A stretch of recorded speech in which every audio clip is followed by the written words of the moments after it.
Good evening, I'm Brian Reagan. This is Tyler Kelly. and welcome you to our Twilight Talks. Tonight we look at Exodus chapter 1 verses 8 through 11 for one of the bigger bad guys of Scripture, and that is Pharaoh. Go ahead, Tyler.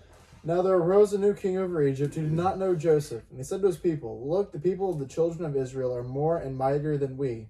Come, let us deal shrewdly with them, lest they multiply. And it happened in the event of war, they also join our enemies and fight against us, and go set up out of the land.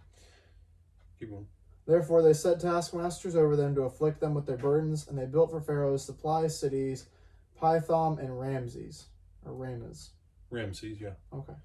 All right, so what we have here is something that we would do well to be mindful of. Politics change. Doesn't matter if it's kings, presidents, senators. Our politics change in America every 2, 4, and 6 years. So basically, every 2 years, the politics can shift. Point being, if you're on the wrong side of it, politicians have one primary goal: to stay in power.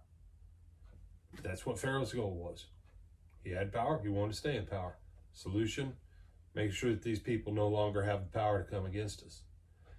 If you and I get caught up in the things of the flesh, i.e. what the Apostle Paul said in Ephesians chapter 6, we do not war against flesh and blood, but against principalities, powers, etc. Pharaoh thought this was just about his flesh, and a big part of it was. But there was also greater spiritual reality going on here. Hence why in Exodus chapter 12, the Lord will say, Tonight I will execute judgment against all the gods of Egypt. There was a bigger spiritual battle going on. But when you come over to Hebrews chapter 11, you'll find where it continually says, by faith Moses, by faith Moses, by faith Moses.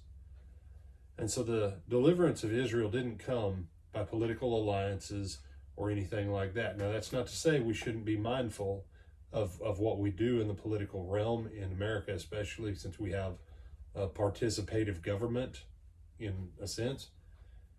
But you and I would be far better served to learn to walk in faith, think by faith, speak by faith, and act by faith in what we do, because it will be faith that will change the direction of the nation of Israel. And it will, oddly enough, it'll be one man's faith that the rest of the nation will ride the coattails on their way out of the realm of slavery. Other thoughts, Tyler? No, sir. All right. With that, I'm Brian Reagan. This is Tyler Kelly. We bid you good night.